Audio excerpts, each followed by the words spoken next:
I want to welcome you to another installment into the Invest podcast. I'm your host, John Ross. Remember to like, share, and subscribe. Also, follow me on Instagram. Instagram handle is All Things Invest. All Things Invest with 3 T's. Also, check out our recently launched apparel website, investapparel.com with 3 T's. Our gear is definitely for the personal investor that definitely sees the importance and the value of investing in themselves, especially in their health, fitness, and wellness. That's what brings me to my next guest, who's heavily involved with health, fitness, wellness, and betterment. On top of that, I want to welcome IFBB Bikini Pro, Jenna Ross, to the Invest podcast. Jenna, how are you today? Doing good. Thank you. Good. And you are out there in Arizona, am I right? Yes. Phoenix, Arizona. Cool. So we are in the month of February. Is it starting to kind of heat up out there a little bit too, as it's kind of doing out here in California? Because usually in the morning, of course, it's still cold, but usually lunchtime. And then by the time I get off of work, it's kind of hot. So it's getting hot in the desert now? It is. I turned on my AC today. So that'll tell you it was a little warm. I came home and the heat had been on the last week or so, and I actually had to switch it to the AC. So I actually ran my AC in my car for the first time today, and the gas prices are kind of high. But luckily, I have a second car. So my main car is a Dodge Challenger. Oh my God. Run the AC with that thing. Yeah, so that sits. And I'm driving my Camry right now. And I'm like, thank God for that. Yeah. Cool. So, Jenna, I'm going to kick the show off and tell our listeners where you're from and where was Jenna Ross born and raised? Yeah, so I was born and raised out here in Arizona, actually. I've lived here my entire life. Went to college up north, about 2 hours north of Phoenix. But my whole family's here. Lived here, my entire life. I've lived in Arizona. Okay. So I love it. I love the heat. I love the warmth. I've talked to a few other people from Arizona, and none of them really complain too much about the heat. The only people that really complain about the heat is some of us that come maybe from California or people that come back from the East Coast. But a lot of people that were your body's kind of built for it because you're kind of in it. I remember I did go to Arizona a couple of years ago, and it was beautiful, but it was a fucking sweat box. I was in Phoenix in the middle of the summer, and I wanted to go to this little makeshift theme park place, and it was called Coasters and Castles. And at first, I didn't understand why it was kind of closed in the daytime. And then once I got off the airplane, I realized why. It can be brutal. You gotta get used to it for sure. But I heard that certain parts of Arizona are cold and you get some snow in certain parts of it. I didn't know that until recently. Yeah, absolutely. That's why I went. So I went up north to college, to Northern Arizona University, and it's cold there. It would snow. It was icy. I drove this little stick shift Celica. And I lived up on the top of a hill, and I'd have to park at the bottom of the hill because the hill would be icy, and I couldn't get my car up to my garage, to my apartment. Oh my God. I'd park at the bottom of the hill and walk all the way up to my apartment. So it's cold up there. Wow. So I want to ask you, growing up in Phoenix, what were you into? What was your hobbies? What did you do for fun as a kid? What were the sports and things like that you were into? Yeah, I grew up always playing basketball. Basketball was kind of my thing. And then in high school, and then I ran track. And in high school, I switched from basketball to soccer. Okay. So played some soccer, played a little recreational soccer as an adult, but nothing more past high school. Okay. And then I played, actually, I don't think we talked about this, but I played on an intramural women's rugby team in college. No, I didn't know about that. I didn't know you played rugby. Let's talk about that really quick. What got you into that? That's pretty bang. Let's talk about that real quick. You got to be a certain type of breed to play rugby. Yeah, I was one of the smaller ones on the team, so it definitely was a challenging experience. I just thought I'd try it. It looked fun. And I ended up being one of the runners on the team. So faster than all the speed, because they're pretty big. Of those females on there are big. So I was faster than all of them, which was helpful. But yeah, it was good. It was a fun experience. played it like my first year up at NAU. Wow. And then, college took over, so I couldn't keep playing. But Yeah, definitely. So I want to ask you, so I know you're into bodybuilding, things like that. When did your gym journey, when did your bodybuilding journey really get started? So I've noticed, and of course, you said you were active pretty much throughout your whole childhood. But when did the bodybuilding parts decide? When you say, "Hey, I want to do this. I love this. I really enjoy this." And when would you say that really started for you, Jenna? Yeah, I kind of was always curious about it for years. Yeah. And then, I had a good friend, one of my coworkers, she's like, "I'm thinking about competing." Okay. And so when she said that, I was like, you know what, me too. And so we ended up prepping together and having the same coach. And that was back in 2019. Okay. And so I did my first show, my first competition. It was a local show here in Arizona. Okay. I did that. I did well. I got basically first and nationally qualified. Wow. And then from there, I was like, you know what? I really like this, and decided to keep going in it. It was kind of one of those things that, like, at least for me, once I started it, and I knew what it was like, and I knew what I was capable of, I didn't want to stop.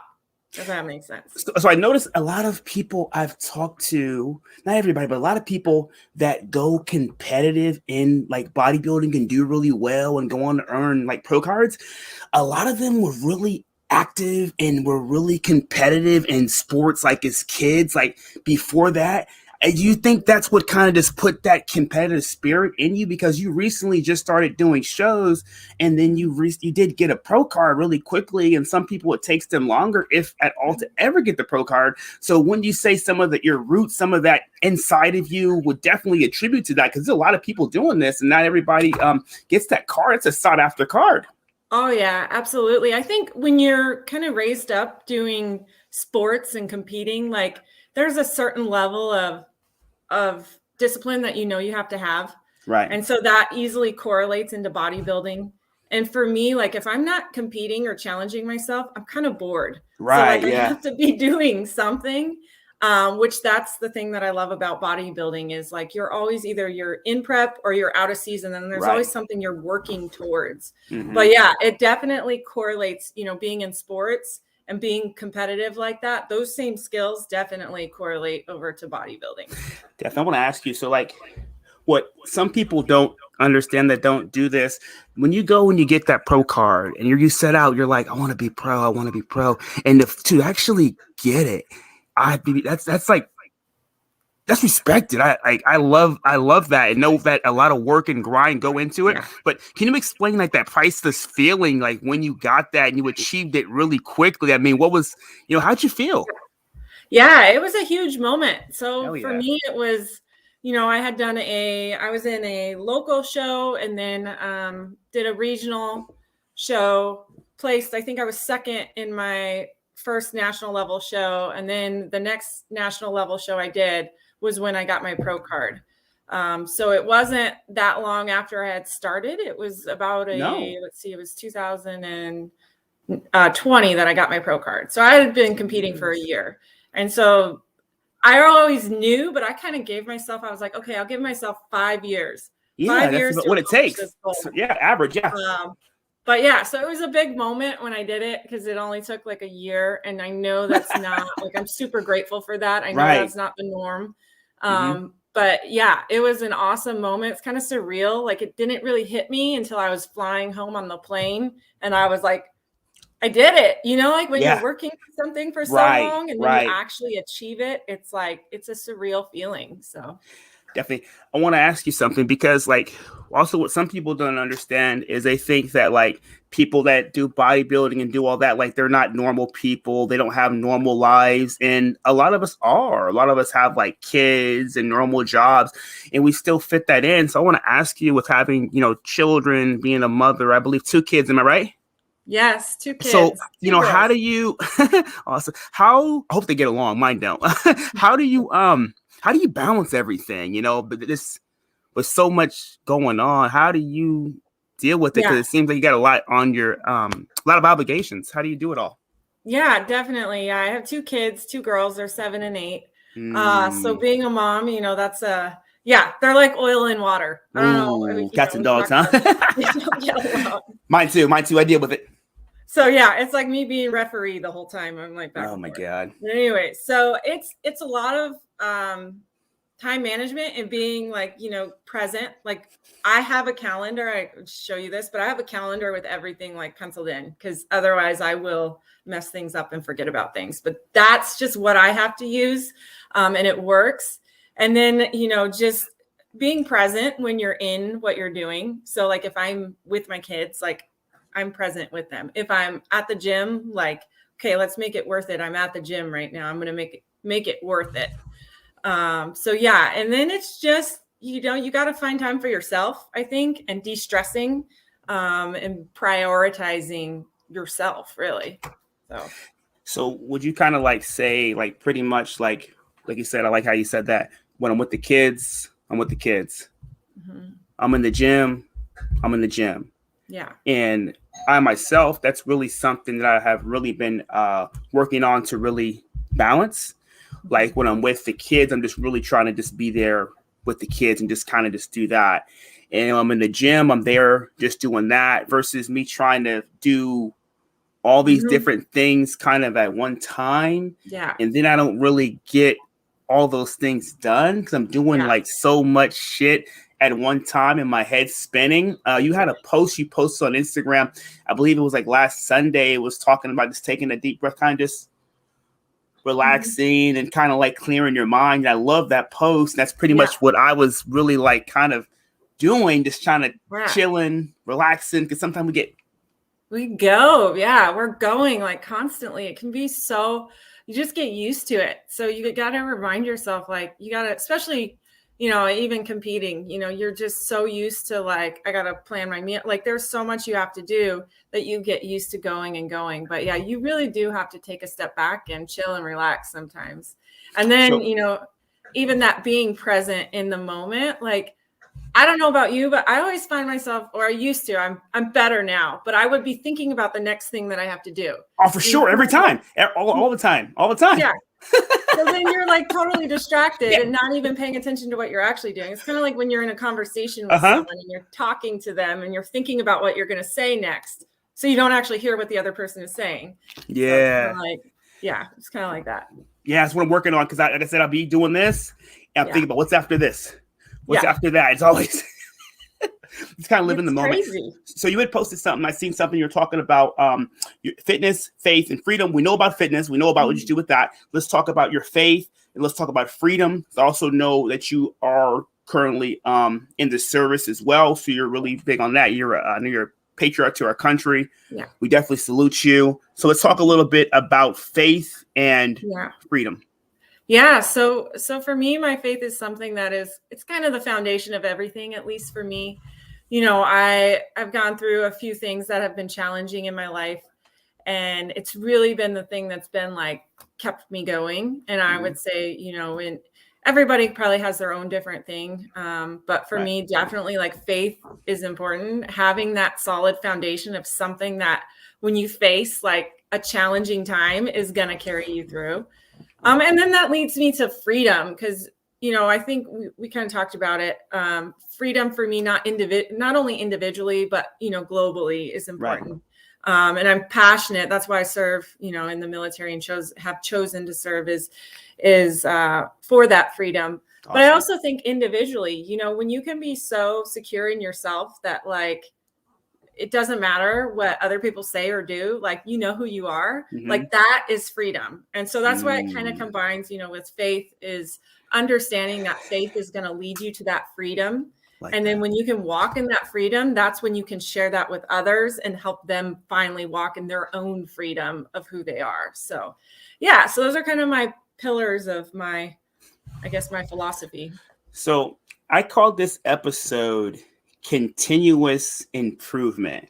I called it continuous improvement for a reason, because you really strike me as somebody, as learned about you, who isn't complacent. as somebody who's always kind of moving upwards, I probably would say 95% of us in society, we get into something, we get very complacent. We don't continuously improve. We don't challenge ourselves. We don't really go out there to work, to strive, to try to learn new things. So I also saw that you're actually currently going for a doctor, and you're a doctoral intern at this moment on top of all the other things that you're doing. Let's talk a little bit about that. Yeah. So I, in the military, this is what led me to the whole thing. I went to the Drill Sergeant Academy back in 2015, and they had performance psychologists come and talk to us. Yeah. And it was a whole new field for me I'd never heard of it. Right.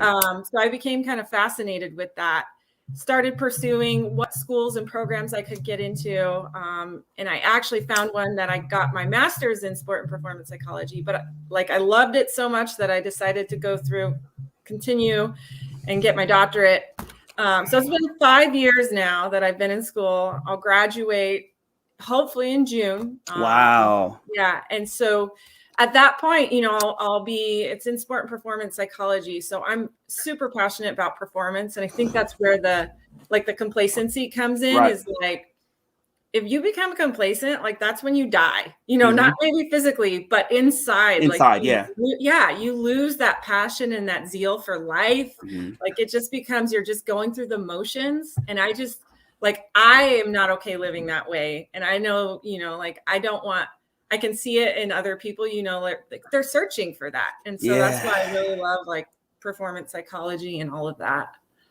So with you being in health and fitness, me, myself, I've worked as a personal trainer, a nutrition coach, and always try to do my best to let us spread the word of awareness for people to be more fit and to be more active. Yeah. For me, I believe that health, fitness, and wellness, physical health, mental health is the real bag. I see people every day who have money, that have cars, have great jobs, but I'll look at them and they don't look well mentally or physically. So let's touch really quickly about, the importance of people just putting a little bit into themselves with physical activity every day. So the one thing I tell people who aren't currently active is you don't have to thrust yourself into it today and just go full force today. You can do a little bit, you can start off by, maybe walking around the block for 20 minutes, do that for the whole week. Absolutely. A couple times. And then next time you're walking faster, next time you're jogging, it's just all about like the name of the podcast today is continuous improvement. So from you having a fitness background and knowing that there's a high level of people in this country that are considered overweight, obesity, type 2 diabetes is just off the charts right now. Just talk about the importance of everybody just putting a little bit into their physical health. Talk about the real money. Yeah, I think some people just become okay with it, it can't change, and this is just the way life is. And so that's, like you said, it just has to be a little bit, and those little things that you can take every single day and do one little thing, whether it's 20 minutes on a treadmill or it's 30 minutes of a home workout or whatever you can do, it doesn't have to be this grand thing. And I think people get so overwhelmed by the end result that they don't even start.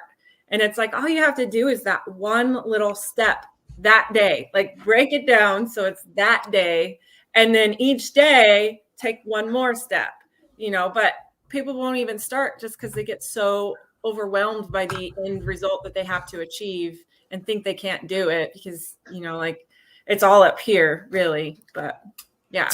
I tell people with anything, it's just brick by brick and it's just step by step. I tell people it's like me, I first started doing my podcast and stuff like that. And I wasn't good. I was nervous. I was like, I don't know if I'm going to be able to do this. I don't know if I can do this. Everything I started my brand and everything over time is just getting better, believing, just continuous improvement and just baby steps and not getting overwhelmed. Like you said, we're just trying to get to the end result. I see podcasters that have been doing this for, 5, 6 years, 7 years. So of course they're in a different realm.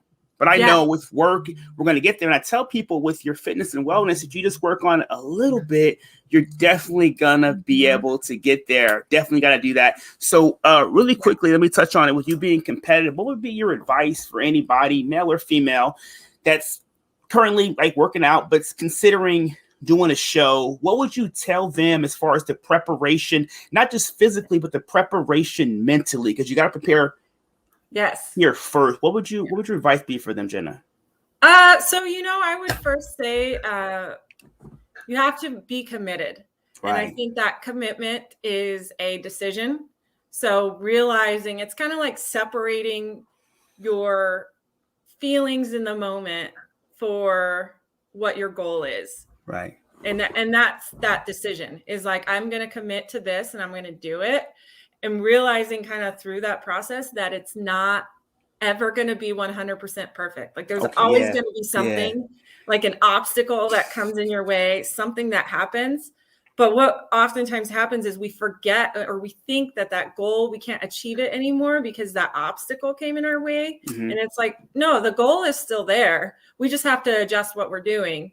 And it boils down to a decision and that commitment to that decision. So that's what I would say first is wrap your head around the idea of that you're committed to this, that you're all in and you're doing this. Because if you're not, like, you're not going to be successful at it. So that's probably what I would say first. Definitely. Jenna Ross, it's been awesome having you on the show. I look forward to having you back onto the show. You're an awesome guest. You might be like a featured guest every so often. Look forward to hearing about you getting that doctorate degree. I feel that's like super duper awesome. And I look forward to still seeing your transformation in your bodybuilding journey. I mean, you've been doing so good for just a short period of time. You're already pro. I think sky's the limit for you, Jenna. Thanks for coming on, Jenna Ross. Jenna, shout out your Instagram really, really quickly in case anybody wants to follow Jenna. Yeah, I'm at Jenna Lynn _ IFBB Pro. Yeah. Jenna, it's been awesome. I want you to enjoy the rest of your evening, and we'll talk soon. Jenna Ross, everybody. John Ross, Invest Podcast. Take care. All right, bye.